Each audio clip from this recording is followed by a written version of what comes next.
Assalamualaikum warahmatullahi wabarakatuh. Perkenalkan, nama saya Farah Nabila dari Program Studi Biologi Fakultas Sains dan Teknologi Universitas Islam Negeri Sumatera Utara.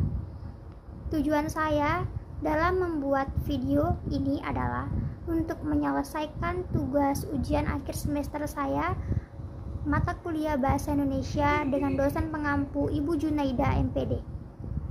Baiklah, materi yang akan saya bahas kali ini adalah materi tentang bahasa baku.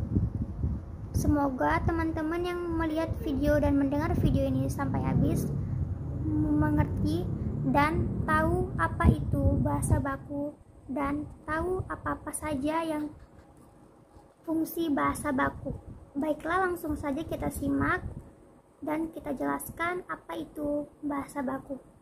Pengertian bahasa baku. Kata baku adalah kata yang digunakan sesuai dengan pedoman atau kaidah bahasa yang telah ditentukan dan sumber utama dari bahasa baku yaitu Kamus Besar Bahasa Indonesia atau KBBI. Kata baku umumnya sering digunakan pada kalimat yang resmi, baik itu dalam satu tulisan maupun dalam pengungkapan kata-kata. Ciri-ciri bahasa baku. Yang pertama, tidak terpengaruh bahasa daerah. Yang kedua, tidak dipengaruhi bahasa asing. Yang ketiga, menggunakan imbuhan secara eksplisit. Yang keempat, bukan bahasa percakapan. Dan yang kelima, tidak mengandung arti pleonasme. 1. Tidak dipengaruhi oleh bahasa daerah. Dalam percakapan sehari-hari, biasanya kita akan cenderung menggunakan ragam bahasa yang bersesuaian dengan kebiasaan di daerah kita. Bahasa baku tidak dipengaruhi oleh bahasa daerah, seperti penambahan akhiran pada suatu kata, istilah, atau sebutan tertentu, ataupun perubahan awal kata. Contoh, bertemu itu baku, sedangkan ketemu tidak baku. Saya bertemu ayah di rumah itu baku, saya ketemu ayah di rumah itu tidak baku. Merasa itu baku, ngerasa tidak baku. Ibu merasa bahagia baku, ibu ngerasa bahagia tidak baku. 2. Tidak dipengaruhi oleh bahasa asing. Ragam bahasa baku tidak dipengaruhi oleh bahasa asing. Jika terdapat pengaruh bahasa asing seperti penambahan kata bantu, pertukaran posisi, perbedaan makna dan sebagainya, maka bahasa tersebut merupakan bahasa tidak baku. Contoh, itu salah, baku, itu adalah salah, tidak baku. Pak guru mengatakan bahwa jawaban itu salah, baku. Pak guru mengatakan bahwa jawaban itu adalah salah, tidak baku. Kesempatan lain baku, lain kesempatan tidak baku. Kita akan bertemu pada kesempatan lain baku, kita akan bertemu pada lain kesempatan tidak baku. 3. Menggunakan imbuhan secara eksplisit. Ragam bahasa baku menggunakan imbuhan atau awalan, sisipan, dan akhiran secara gamblang sehingga jelas makna dan artinya. Penggunaan imbuhan secara eksplisit menampilkan makna sebenarnya sehingga kalimat tersebut mudah dimengerti. Contoh, bernyanyi baku, nyanyi tidak baku.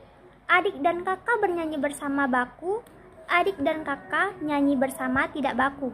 Bermain baku, main tidak baku. Pemuda itu sangat pintar bermain catur, baku. Pemuda itu sangat pintar main catur, tidak baku. 4. Bukan bahasa percakapan.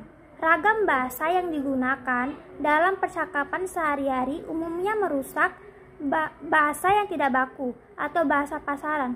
Bahasa yang baku bukan merupakan bahasa percakapan dan terdengar lebih formal atau resmi. Contoh, tetapi baku, tapi tidak baku.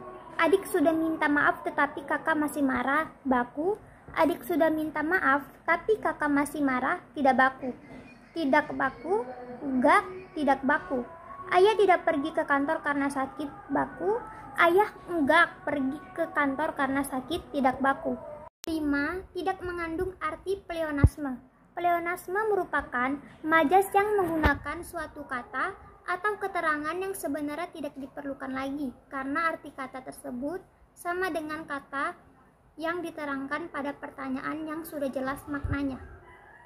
Contoh, maju baku, maju ke depan tidak baku. Naik baku, naik ke atas tidak baku. Hadirin baku, para hadirin tidak baku. Zaman dahulu baku, zaman dahulu kala tidak baku. Para juri baku, para juri-juri tidak baku.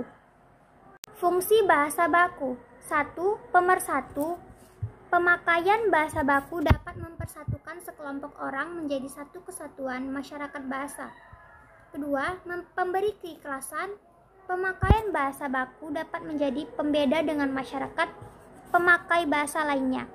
3. Pembawa kewibawaan. Pemakaian bahasa baku dapat memperlihatkan kewibawaan pemakaiannya. 4. Kerangka acuan. Bahasa baku menjadi tolak ukur benar atau tidaknya pemakaian bahasa seseorang atau sekelompok orang. Baiklah, terima kasih buat yang menonton video ini dan mendengarkannya sampai habis. Semoga buat kalian yang menonton dan mendengarkannya mendapatkan ilmu dan mendapatkan serta mengetahui apa itu bahasa baku dan mengetahui ciri-ciri bahasa baku, fungsi-fungsi bahasa baku, serta apa contoh-contoh bahasa baku dan tidak baku. Terima kasih, saya ucapkan wassalamualaikum warahmatullahi wabarakatuh.